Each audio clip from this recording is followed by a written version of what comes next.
సమయంలో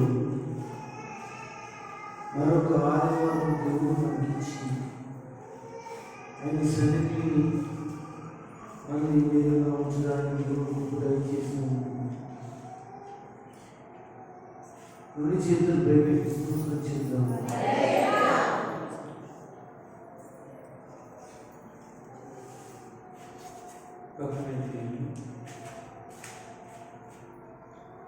దేవుని వాక్యంలోకి వెళ్ళడానికి ఇష్టపడ్డాను.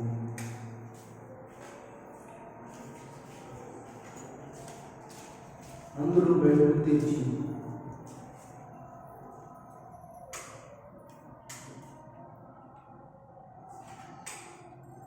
అందరూ కూడా బయటకు తెచ్చి కీర్తన గ్రంథము మొదటి కీర్తన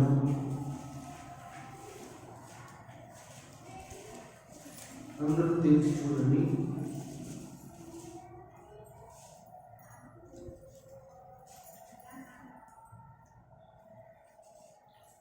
మొదటి కీర్తన దయచేసి అందరూ కూడా జాగ్రత్తగా చూడండి. దుష్టుల ఆలోచన చొప్పునట్టు కాదు, పాపుల మార్గం నిలుక, అపహాసుకులు కూర్చుని చోటు కూర్చున్నవారు.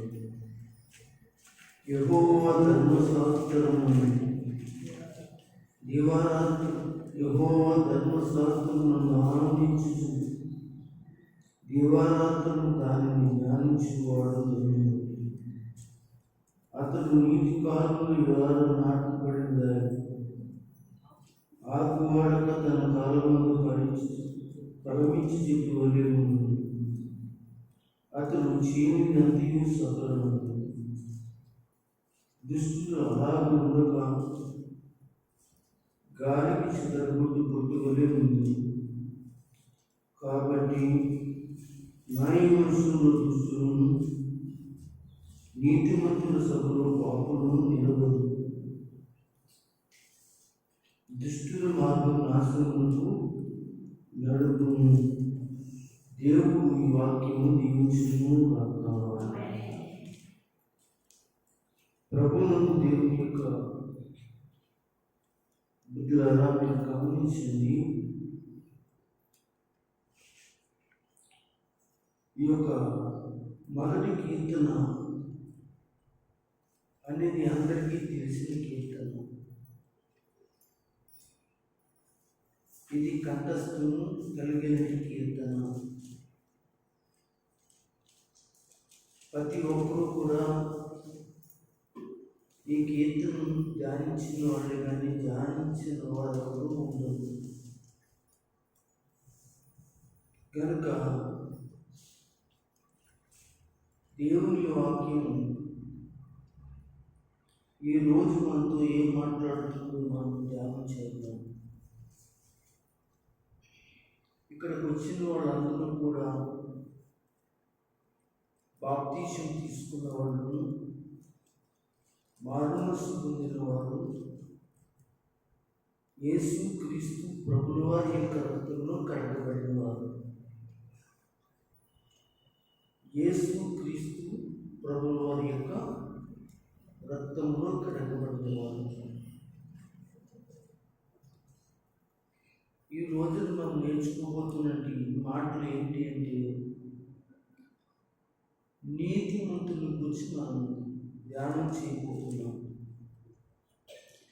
నీతిమంతుల గురించి మనం ధ్యానం చేయబోతున్నాం.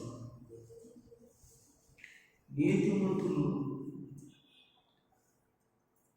ఏం చేస్తారు, నీతిమంతులు ఎలా ఉంటారు, నీతిమంతుల యొక్క ఉద్దేశాలు ఆలోచనలు ఎలా ఉంటాయి, నీతిమంతుల యొక్క పరిస్థితులు బైబిల్లో ఎలా ఉండాలి అని నేర్పిస్తున్నారు. నీతిమంతులైన వారు ఎలా ఉండాలి అని దేవుడు మనకి నేర్పిస్తున్నది వాక్యంలో మనకి కనిపిస్తూ ఉంది. అయితే ఈ కీర్తన ఎందుకు చదివించాము అంటే, ఈ కీర్తన అంతటిలో కూడా సత్యాలు, ఎన్నో గొప్ప విషయాలు రాయబడ్డాయి.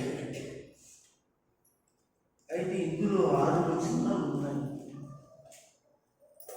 ఈ మొదటి కీర్తనలో 6 వచనాలు రాయబడ్డాయి.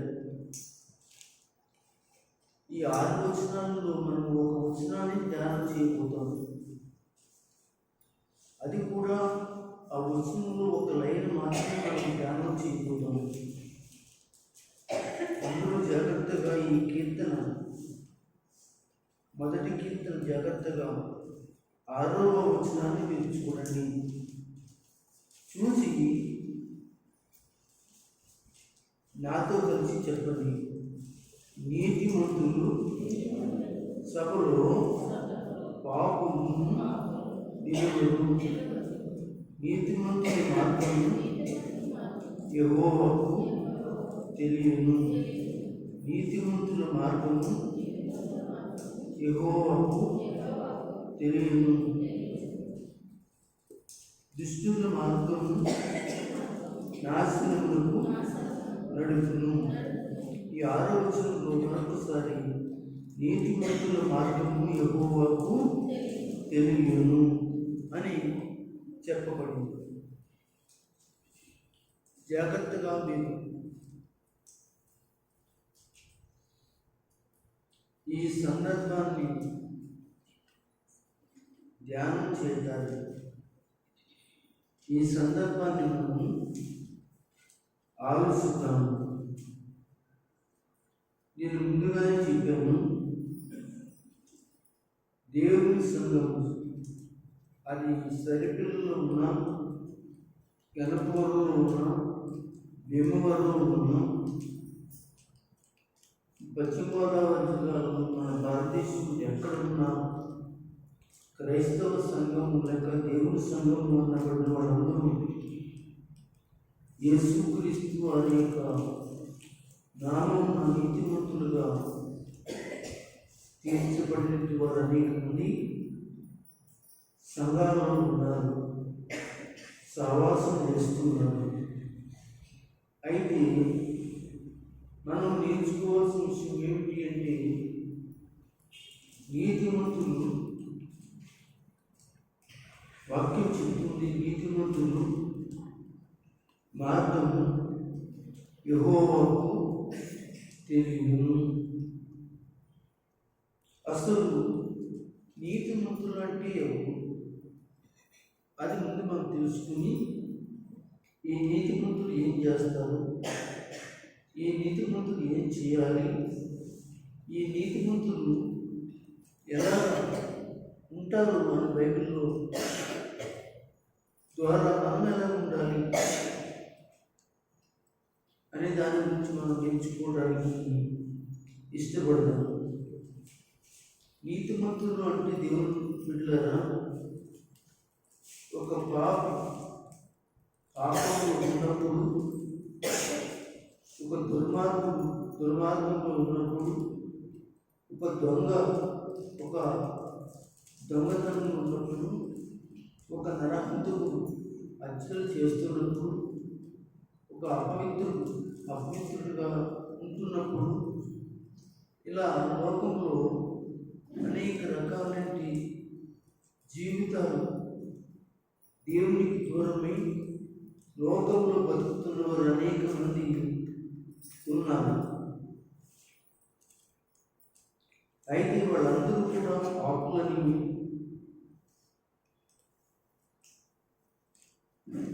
వాళ్ళందరూ కూడా నీతిమంతుల సభలో నిలబడని వాక్యం చెప్తుంది. ఇక్కడ 5వ వచనంలో 2వ లైన్లో నీతిమంతుల సభలో పాపము నిలబడు. అసలు నీతిమంతుల సభ ఎక్కడ ఉంది అంటే, పరలోకమందు పరిశుద్ధులు గుంపే నీతిమంతులు గుంపు. మరలా చెప్తున్నాను, పరలోకమందు భూమి చెత్తపడిన పరిశుద్ధులైన వారు ఎవరైతే దేవుని నీతితో ఉంటారో వారే నీతిమంతులు. వారు ఏ కపటము లేని వారు, ఏ పాపం లేని వారు ఈ లోకంలో వారి జీవితాలు దేవుని కొరకు సమర్పించుకుని వారి శరీర యొక్క హెచ్చలను, వారి యొక్క మనస్సులో ఉన్న హెచ్చలను, కోరికలన్నింటినీ కూడా చంపివేసుకుని ఈ లోకంలో మంచి జీవితాలు జీవించిన వారు దేవుని కొరకు జీవం కలిగిన దేవునికి వారు ప్రాణాత్మ శరీరములను దేవునికి అర్పించి ఈ లోకంలో లోకం కొరకు చచ్చిన వారు దేవుని కొరకు బతికిన వారై ఉండి యేసు రక్తంలో కడగబడి నీతిమంతులుగా, యేసు రక్తంలో కడగబడిన వాళ్ళందరూ నీతిమంతులుగా తీర్చబడి భూమి మీద దేవుని వాక్యం చెప్పినట్లుగా చేస్తూ ఆ వాక్య ప్రకారంగా బ్రతుకుతూ ఉన్నట్టు వారు ఎవరైతే ఉన్నారో వారు నీతిమంతులు. మనం ఒకసారి కొన్ని సందర్భాల్లో ఈ రోజులను చదువుకోవడానికి ముందుగా రోమీయులకు రాసిన పత్రిక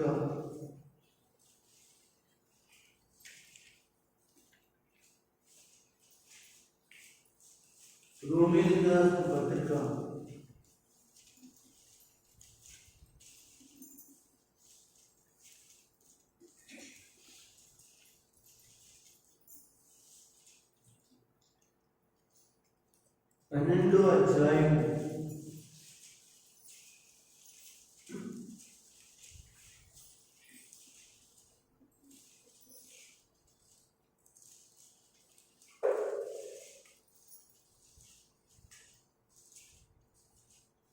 రోమీయులకు రాసిన పత్రిక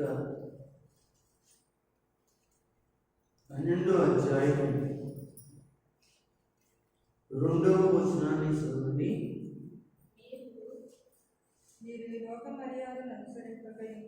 జాగ్రత్తగా చూడండి,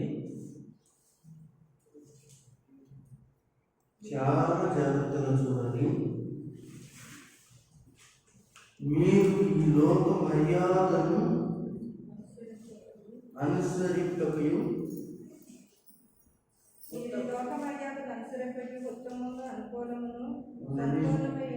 నేను చదువుతాను, కంగారు పడకండి, కల్పించకూడదు. మీరు ఈ లోక మర్యాదను అనుసరింపకయు ఉత్తమము అనుకూలమును సంపూర్ణమైన దేవుని చిత్తం ఏదో పరీక్షించి తెలుసుకున్నట్లుగా మీ మనసు మారి నూతన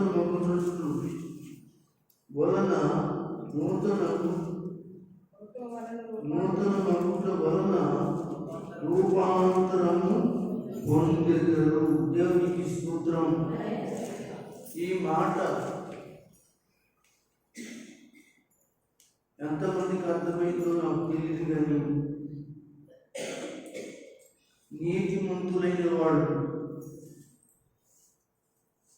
ఈ లోకంలో యేసు రక్తంలో కడగబడిన వాడు. ఇదే రోమీయులకు రాసిన పత్రికలో ఇంకొక వాక్యాన్ని కూడా చదువుతాం. ఇది ఇలాగే ఉంటుంది. 5వ అధ్యాయం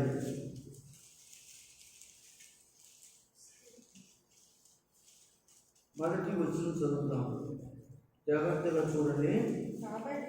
కాబట్టి విశ్వాసం మూలమున అవుతాము. కాబట్టి విశ్వాస మూలమున మనం నీతిమంతులుగా తీర్చబడి మన ప్రభువైన యేసుక్రీస్తు ద్వారా దేవునితో సమాధానం కలిగి ఉండును. అందరూ ఒకసారి స్తోత్రం చెప్పండి. గమనించండి,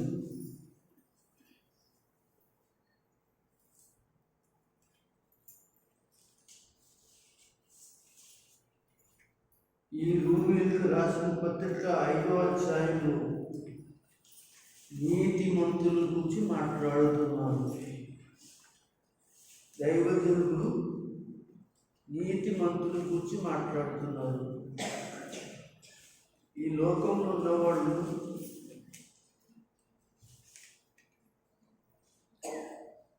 అందరూ కూడా నీతిమంతులు కాదు.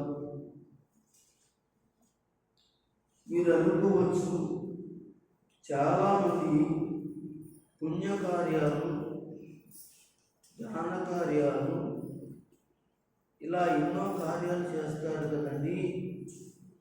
వాళ్ళందరూ ఎవరంటే పుణ్యాత్ములు కదా. నలుగురికి భోజనం పెట్టి, నలుగురికి బట్టలు ఇచ్చి, నలుగురికి అనగా వైద్యం చేయించి, నలుగురి పట్ల ఉపకారం చేసిన వాళ్ళు చాలామంది ఉన్నారండి. వాళ్ళందరూ నీతిమంతులే కదా అని మీరు అనొచ్చు. దేవుని బిడ్డలారా,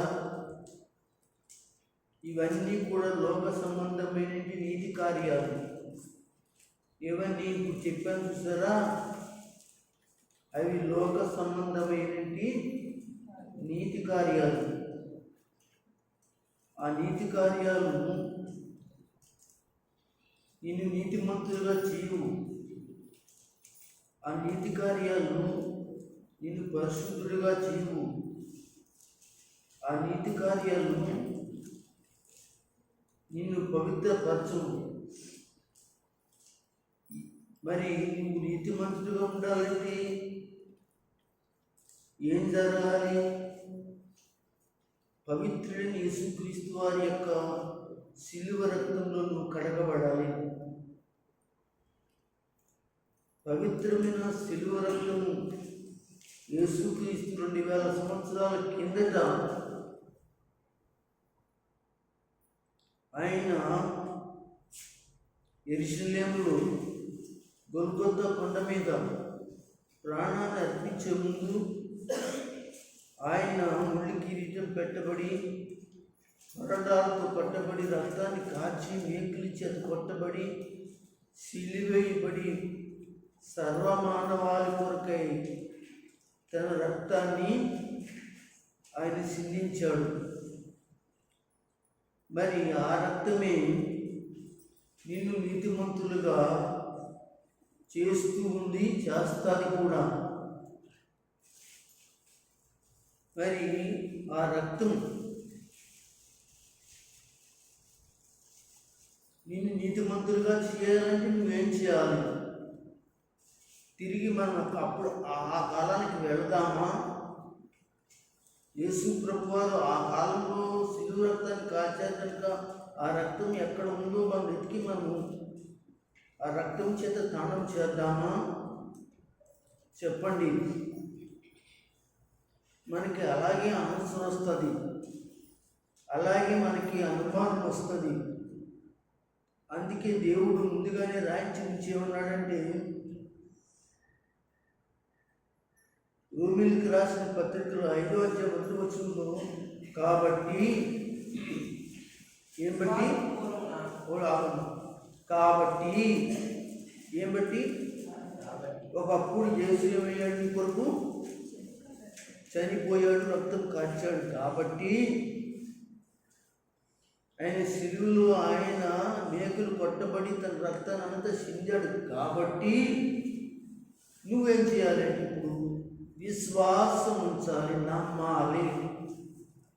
అంతే తప్ప మళ్ళీ కల్వరి కొండ మీద మళ్ళీ ఆయన రక్తం చిందిస్తే, మళ్ళీ కల్వరి కొండ మీద ఆయన తీసుకెళ్ళి కొట్టి చంపితే ఆ రక్తము నా మీద ప్రోక్షించబడుతుంది అనేటి అనుమానాలు, అపోహలు దయచేసి మీరెవరు పెట్టుకోకూడదు.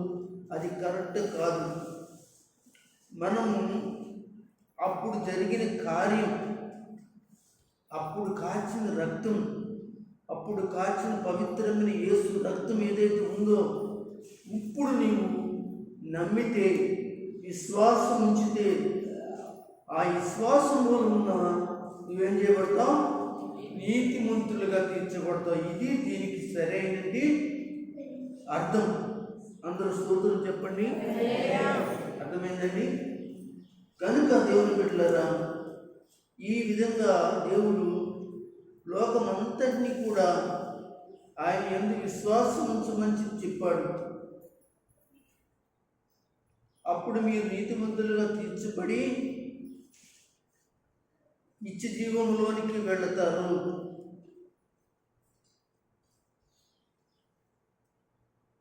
ఎక్కడికి వెళ్తారు? నిత్య జీవంలోకి వెళ్తారు. అంటే ఈ లోకం నిత్య జీవం కాదు. ఈ లోకం నుండి నువ్వు వెళ్ళిపోవాలి. ఈ లోకం నుండి వెళ్ళిపోవాలి.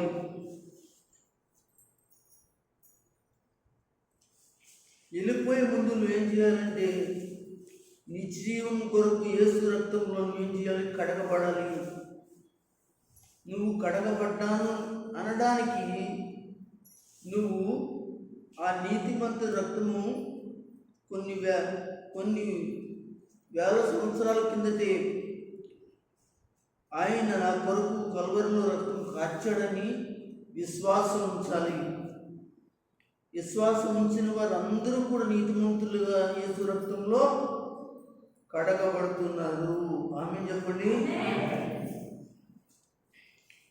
అంతేగాని మనం చేసినట్టు ఏయో కార్యాలకు మనం నీతిమంతులుగా తీర్చబడం.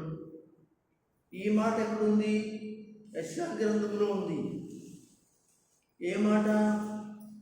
మనం స్వనీతితో చేసినది, సొంత ఉద్దేశంతో చేసింది, మనం చేసిన నీతి కార్యాలు ఏమైనా ఉంటే నిన్ను నీతిమంతులుగా తీర్చు అని బైబిల్ యెషయా గ్రంథంలో చెప్తాడు దేవుడు. అది కూడా చూద్దామా?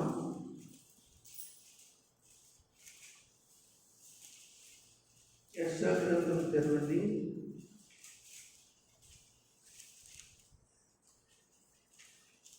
యెషయా గ్రంథం తెరవండి. నేను చెప్తాను.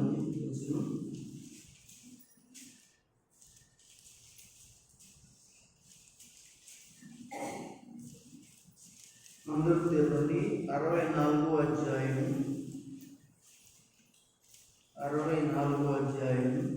6వ వచనం చదవగలరా? మేమందరము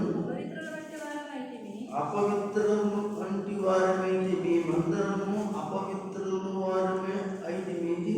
మా నీతి క్రియలన్నీయు మురుకు గుడ్డలాయను. చాలు, అండర్లైన్ చేసుకోండి అన్నమాట. మనం ఈ లోకంలో నీతిమంతులుగా తీర్చబడాలి అంటే, పరిశుద్ధులుగా తీర్చబడాలంటే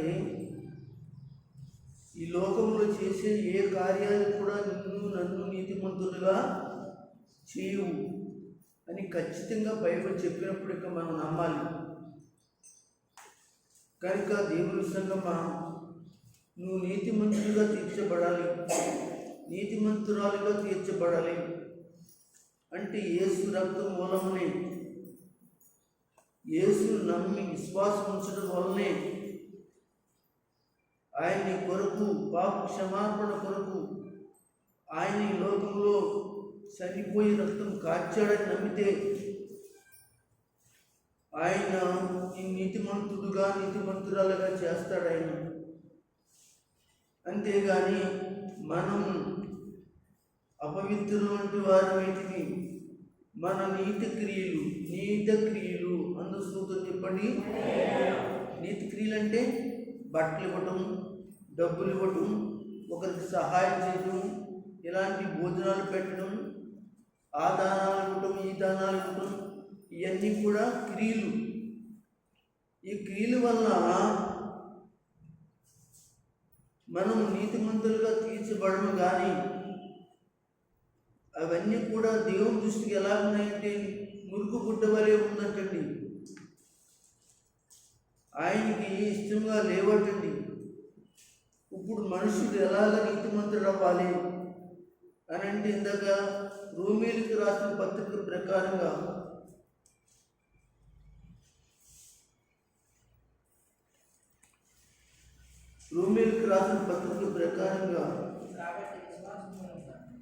మనం 12వ అధ్యాయంలో చూద్దామే.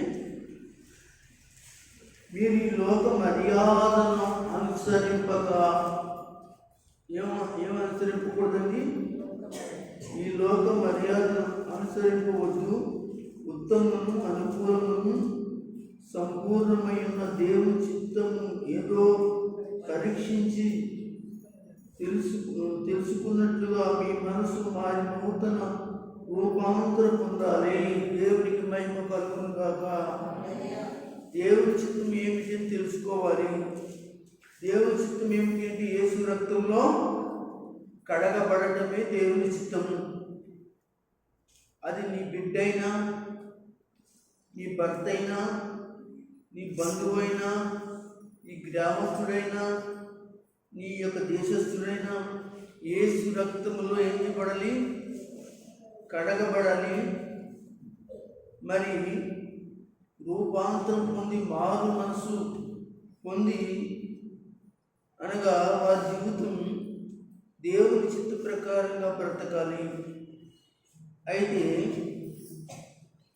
ఈ రోజున సంఘంలో అనేక మంది సహోదరులు నీతిమంతులుగా కడగబడ్డారు, నీతిమంతులుగా తీర్చబడ్డారు.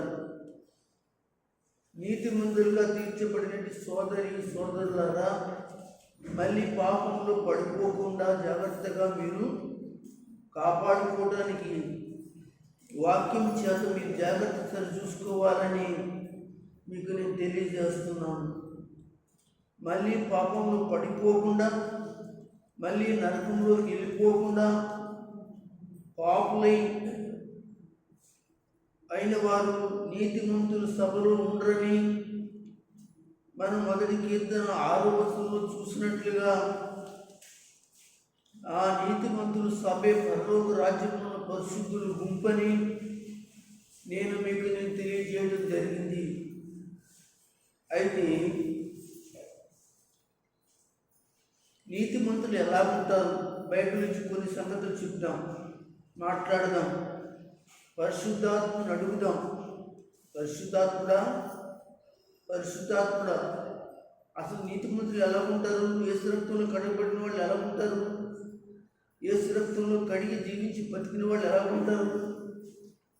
వాళ్ళ గురించి కొంచెం నేర్పించి ప్రభు అంటే ఆయన మెల్లగా దేవుని వాక్యం దగ్గరికి వెళ్ళి మనతో మాట్లాడతాడు. సామెతల గ్రంథం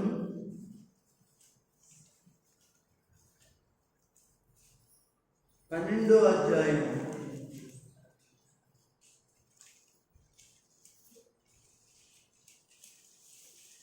తీసుకున్నారా? తెలుగు మీరు తీసుకున్నారా? మీరు జాగ్రత్తగా నేర్చుకోవాలి. ఇంటికాడ వాక్యం చదువుట్లేదు, మంచి చదువులైన వాక్యం చదువుకోవాలి. సామెతల గ్రంథం 12వ అధ్యాయం. రాసుకునేవాళ్ళు రాసుకోండి, బైబిల్ చూసేవాళ్ళు జాగ్రత్తగా పరిశీలించండి. నీతిమంతులు అయిన వాళ్ళు గురించి బైబిల్ ఏం బోధిస్తుంది అని మనం చూస్తే 12వ అధ్యాయం 3వ వచనం చదవండి. భక్తిహీనత వలన ఎవరు స్థిరపరచబడరు. అందరూ స్తోత్రం చెప్పగలరా? వెనకాబడి ఏంటండి? భక్తిహీనత వలన, భక్తి లేకపోతే వలన, భక్తి చేయకపోతే వలన ఎవడు స్థిరపరచబడలేడు. నీకు భక్తి లేదంటూ నీ జీవితంలో స్థిరత్వం ఉండదు అంటూ నీతిమంతులు నీతిమంతులకు ఏరు గలదు. అందరూ స్తోత్రం చెప్పండి. నీతిమంతులకి ఏముందంటండి? వేరు. అంటే ఒక చెట్టుకి ఏ విధమైన వేరు ఉంటుందో మీకు తెలుసు కదా. చాలాసార్లు మీరు మాట్లాడుతున్న మాటే నేను చెప్తున్నాను. మీరు ఒక్కొక్కసారి మాట్లాడుతున్న మాట ఏంటంటే, ఈ చెట్టు పడిపోయిందండి. ఎందుకు పడిపోయిందంటే దీని యొక్క వేళ్ళు బలంగా లేవు, అదే కదా చెప్తారు.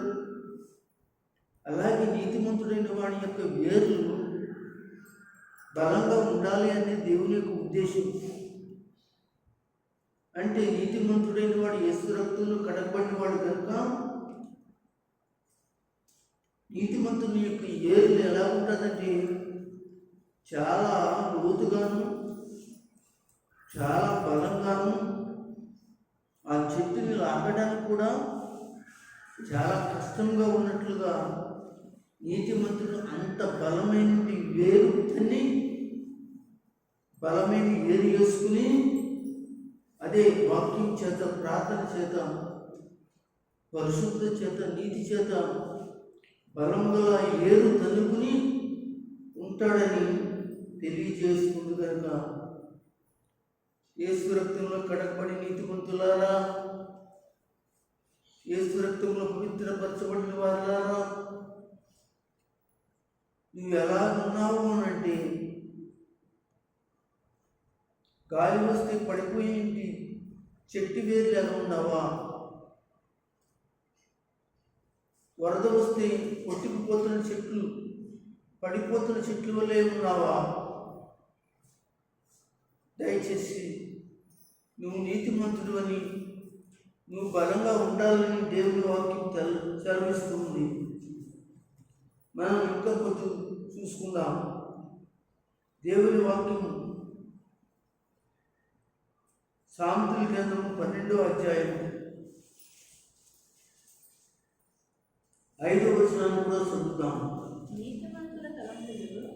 నీతిమంతుల తలంపులు న్యాయయుక్తములు, చూడండి, భక్తిహీనులు చెప్పు ఆలోచనలు మోసకరములు. అందరూ ఒకసారి స్తోత్రం చెప్పండి. రెండు చేతుల పైకెత్తి గమనించారా? నీతిమంతులు ఎలా ఉంటారో మనకు బోధిస్తుంది. నీతిమంతులు ఎలా ఉండాలో బోధిస్తుంది. నీతిమంతుల యొక్క బ్రతుకు పరిస్థితులు ఎలా ఉండాలో దేవుని వాక్యం మాట్లాడుతుంది. యేసు రక్తంలో కడగబడిన నీతిమంతులని చెప్పుకుంటున్న సంఘమా, సంఘస్థులారా, దయచేసి నువ్వు ఎలా ఉన్నావు? నీ వేళ్ళు మరి భూమిలో బలమైంది చెట్టు తన్నినట్లుగా ఉన్నావా? నీతిమంతుల తలంపులు న్యాయయుక్తములైనవి. ఎలా ఉన్నాయండి? న్యాయయుక్తములు.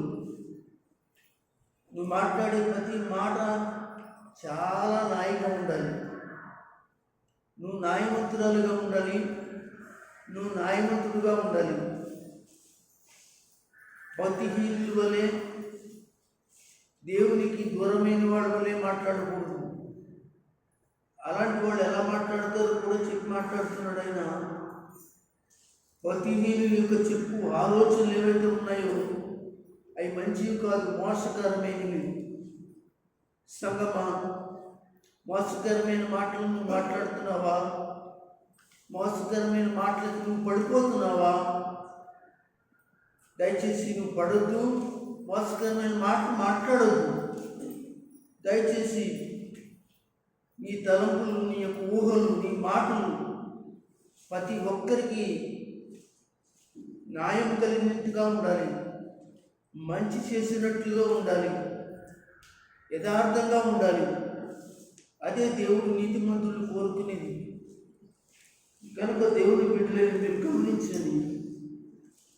ఇంకా నీతిమంతులు ఎలా ఉంటారో మనం ఆలోచన చేస్తే సామెతల గ్రంథం 12వ అధ్యాయం 7వ వచనాన్ని చదవండి. భక్తిహీనులు పాడై లేకపోవుదురు, అందరూ గట్టిగా స్తోత్రం చెప్పండి, గట్టిగా చెప్పండి. చూసారా? యేసు రక్తంలో కడగబడి నా సహోదరి, ఈ లోక నీతి క్రియలు మురుగుగుడ్డ వంటివి కదా, కనుక నీతిమంతుడిగా తీర్చబడలేడు. కానీ యేసు మూలమున, యేసు యొక్క నమ్మటం మూలమున, యేసును అంగీకరించడం మూలమున, యేసు రక్తంలో కడగబడటం మూలమున నీతిమంతుడు అని చెప్తూ, నీ ఇల్లు ఎలా ఉంటుందో తెలుసంటే నీతిమంతుని ఇల్లు నిలుస్తుంది. అందరూ కూడా స్తోత్రం చెప్పండి. ఈ రోజున నీ కాపురం నిలబడట్లేదంటే నీ ఇంట్లో నీతి లేదేమో, నీ ఇంట్లో గల నీతి లేకుండా అవినీతి ఉందేమో, అన్యాయం ఉందేమో, అక్రమం ఉందేమో, దేవునికి ఇష్టం లేదు ఉందేమో. దయచేసి తీసేసుకోండి. నీతిమంతుని ఇల్లు నిలవాలి అంటే నీతి ఆ గుడారంలో ఉండాలి. ఏ గుడారంలో ఉండాలి? ఆ ఇంటిలో ఉండాలి. కీర్తన గ్రంథంలో చెప్తాడు, చదవనక్కర్లేదు, నీతిమంతుని గుడారము రక్షణ కూర్చున్న సునాదము వినబడుతుంది అంటాడండి. నీతిమంతుని గుడారం ఇల్లు, ఆ ఇంట్లో ఏమి వినపడుతుందంటండి? దేవుని కూర్చిన పాటలు, దేవుని కూర్చిన వాక్యము, దేవుని కూర్చిన సంగీతము, దేవుని కూర్చిన విషయాలు, దేవుని కూర్చున్న యొక్క పరిశుద్ధత. ఆ ఇల్లు మరి ఎలా ఉంటుందంటే సునాదముతో, సునాదం అంటే శబ్దం అనగా వినబడుతుందంటండి. నీ ఇల్లు ఎలా ఉంది? పాటలతో నిండి ఉందా నీ ఇల్లు?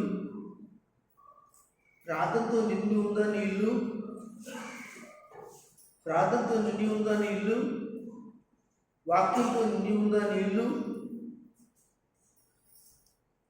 ఆరాధనతో నిండి ఉందా నీ ఇల్లు? ఉపవాసంతో నిండి ఉందా నీ ఇల్లు? దేవుని కొరకు సిద్ధపడినట్టు గృహంగా ఇల్లుగా ఉందా? నీ పిల్లలు ఉన్నారా? నీ భార్య ఉందా? నీ భర్త ఉన్నాడా? ఆలోచన చేయండి సోదరి సోదరులారా. నీతిమంతులను చెప్పుకోవడం కాదు, నేను యేసు రక్తంలో కడగబడి నీతిమంతురాలని, నీతిమంతుడని మనం చెప్పుకోవడం కాదు. ఆ ఇల్లు నీతిమంతుని గృహంలాగా ఉందా? ఆలోచన చేద్దాం. దేవుని వాక్యమును ఆలోచన చేద్దాం. సామెతల గ్రంథంలో మరొక మాట మనం చదువుకుందాం. 10వ వచనం చదవండి. 12వ అధ్యాయం సామెతల గ్రంథం 12వ అధ్యాయం 10వ వచనం చదవండి.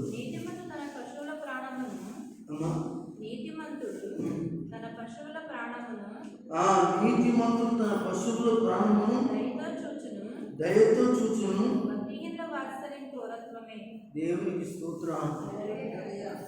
కుతూహల ఆర్భాటమే నా యేసుని సన్నిధిలో.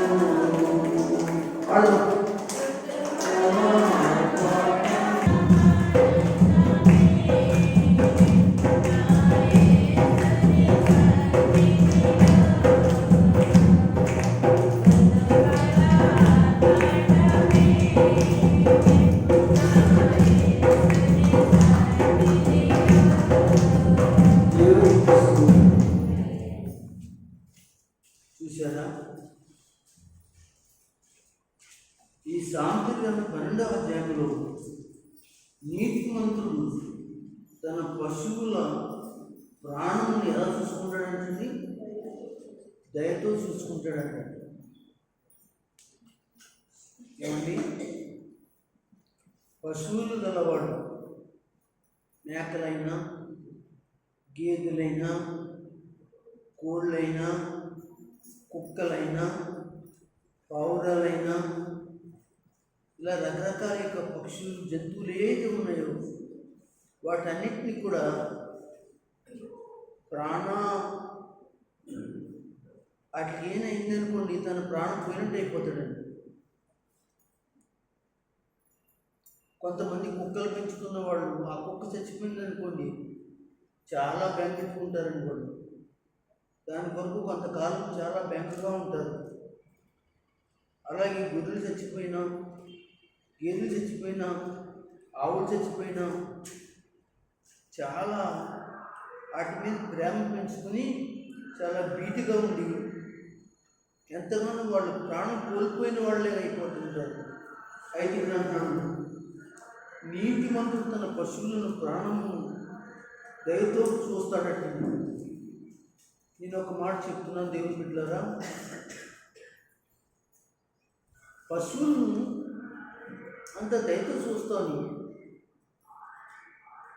కదా, జంతువులను అంత ప్రేమతో చూస్తావు. టయానికి నువ్వు నీడిస్తావు, వాటికి టయానికి నువ్వు గడ్డి వేస్తావు, టయానికి మంచి భోజనం పెడతావు వాటికి. ఓ మనిషి, నువ్వు అంత చక్కగా పశువుల పట్ల నువ్వు అంత ప్రేమ, అభిమానము, ప్రాణం పోయినంతగా ప్రేమిస్తావే, చూస్తావే. ఈ రోజున సాటి సహోదరుని కుక్క కన్నా హీనంగా చూస్తావా, పశువు కన్నా హీనంగా చూస్తావా అని ఆలోచన చేస్తే తప్పనిసరిగా చూస్తావు. పశువుని మాత్రం ప్రాణంతో దాన్ని పోల్చుకుంటావు, కానీ నీ సహోదరుని నువ్వు ప్రేమించలేని దానిగా, ప్రేమించి పరిస్థితి లేని దానిగా, వాడిగా నీవు ఉన్నావని దేవుని వాక్యం సెలవిస్తూ ఉంది. దయచేసి గమనించు. అందుకే ఒక భక్తుడు పాడతాడు, పాట పాస్టమ్మ గారు పాడతారు, మొక్కలను కుక్కలను మనిషిగా కుక్కలను మొక్కలను ప్రేమించే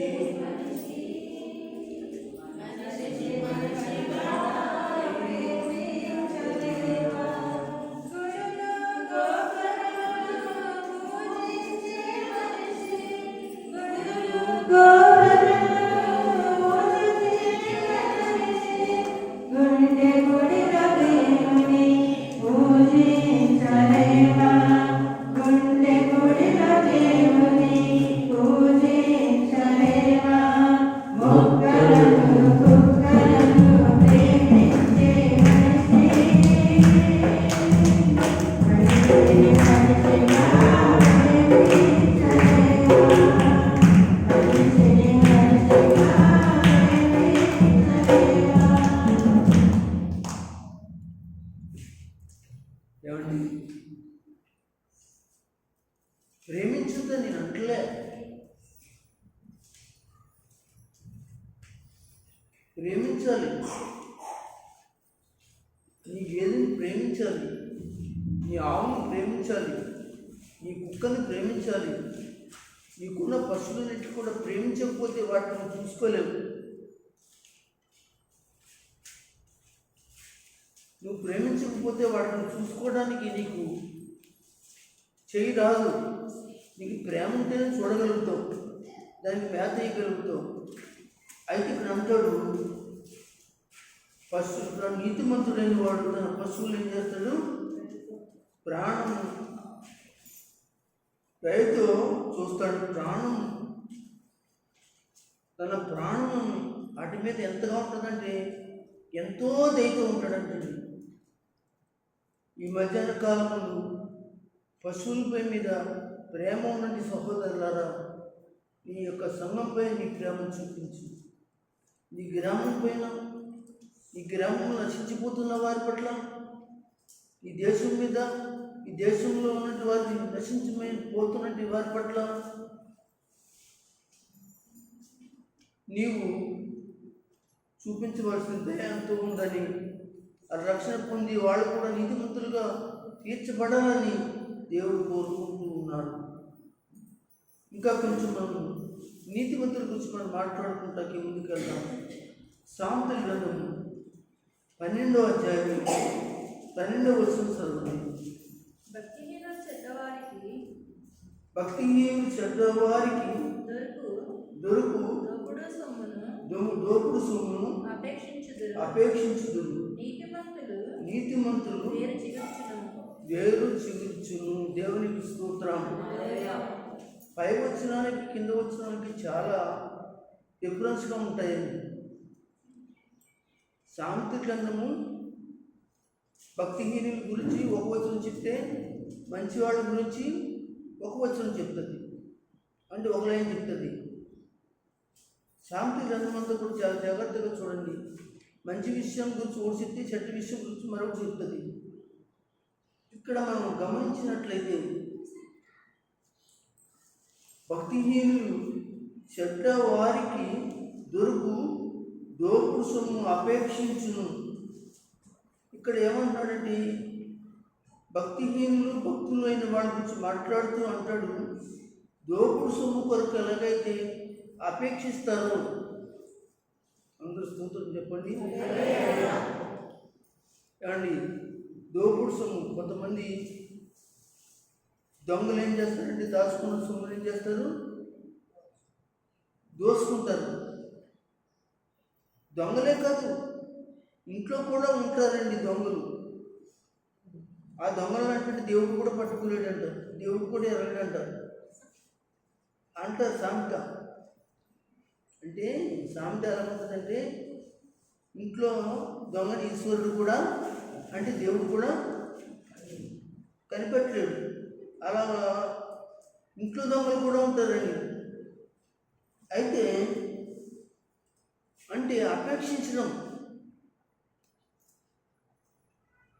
కానీ అదే నీతిగా బతికేవనుకో, నీతిగా జీవించేవనుకో, నువ్వు ఆ దొంగతనాన్ని కానీ ఆ చెడ్డ ఉద్దేశాన్ని కానీ ఆపేక్షించడం కానీ ఆశపడటం కానీ నువ్వు కోరుకుంటూ మానేస్తావు నీతిమంతుడిగా ఉంటే. అది చెప్తున్నాడు ఆయన. నీతిమంతుడు ఎలా ఉంటాడు అని అంటే, నీతిమంతులు వేరు చిగుర్చును. ఏరు చిగుర్చును అంటే చెట్టు ఏం చేస్తుంది, చిగుర్చి ఫలించి, అనగా పూలు పూసి కాయలు ఫలించినట్లుగా నీతిమంతుల జీవితం ఉంటుంది. కనుక మనం వేరో దానికి ఆశపడకుండా నువ్వు నీతిమంతుడిగా బ్రతుకు, నీతిమంతురాలుగా బ్రతుకు, నీతిమంతుడిగా బ్రతుకు.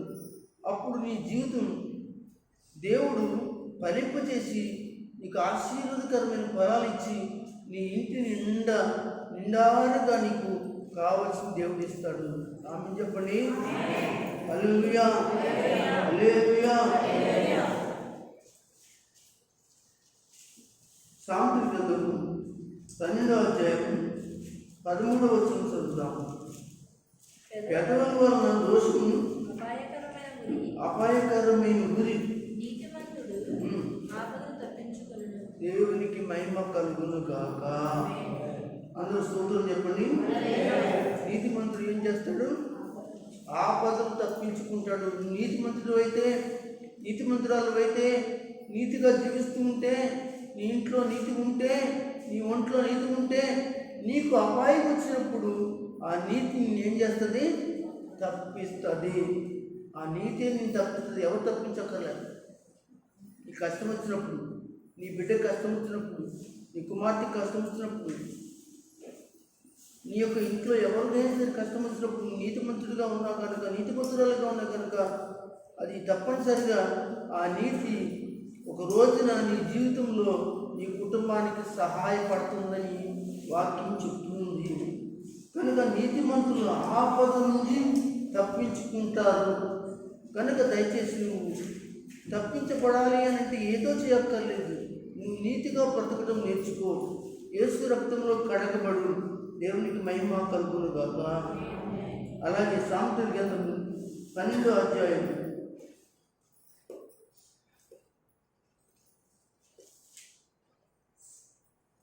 26వ వచనం చదవండి. నీతిమంతుడు తన పొరుగు వారికి దారి చూపును, భక్తిహీనుడు ప్రవర్తన వారిని దారి తప్పించును. ఒకసారి అందరూ దేవునికి గట్టిగా స్తుతిస్తారా? హల్లెలూయా. నువ్వు నిజంగా మంచిదానివా? మంచి కార్యాలు చేస్తావు. నువ్వు నీతిమంతుడువా? మంచి కార్యాలు చేస్తావు. నీతిమంతురాలువా? మంచి కార్యాలు చేస్తావు అంటుంది వాక్యం. నీతిమంతులు ఎలా ఉంటారు? నీతిమంతుల యొక్క జీవితం ఎలా నడుస్తుంది? భూమి మీద ఎలాగో వాళ్ళు ప్రవర్తిస్తారు బైబిల్ మనకి బోధిస్తున్నట్లుగా మనం చూస్తాం. నీతిమంతుడు ఏం చేస్తాడు? తన పొరుగు వారు ఎవరు? నీ ఇంటి పక్క వాళ్ళే, అలాగే నీ గ్రామస్తులే, నీ సంఘస్థులే, అలాగే నీ కుటుంబస్తులే, నీ బంధువులే, ఇలా చెప్పుకుంటూ వెళ్తే నీ పొరుగు వారు ఎవరో కాదు, నీతో ఉన్నవారే. వారిని ఏం చేస్తావు నువ్వు? వాక్యం చెప్తుంది వారికి దారి చూపిస్తావు. దారి చూపించడం అంటే వాళ్ళ కళ్ళు లేవనా? కాదు. వాళ్ళ ఆపదలో ఉన్నప్పుడు, వాళ్ళ కష్టంలో ఉన్నప్పుడు, వాళ్ళ ఇబ్బందులో ఉన్నప్పుడు, వాళ్ళ పరిస్థితి బాగోలేనప్పుడు వాళ్ళకి ఏదో ఒక దారి నువ్వు చూపిస్తావు, సహాయపడతావు. అందుకొకసారి స్తోత్రం చెప్పండి. ఇది నీతిమంతులు చేసేటండి మంచి మాట, మంచి అలవాటు. ఈ సహోదరులకి ఎవరికైనా, లేకపోతే ఈ సహోదరులు అంటే సంఘంలోనే కాదు, నీ గ్రామంలో ఎవరికైనా ఏదైనా ఆపద వచ్చిందనుకోండి, వాళ్ళు నీ పొరుగువారే, నీ ఈదువారు నీ పొరుగువారే. వాళ్ళందరూ కూడా నీ పొరుగువారు కనుక దయచేసి వారికి దారి చూపాలి. బైబిల్ చెప్తుంది, చేయి నెరిగియుండియు చేయకపోవటమే పాపం అంటుంది. చేయి నెరిగియుండి అంటే చేసే సహాయం నీ దగ్గర ఉంది, కానీ నువ్వు చెయ్యవు.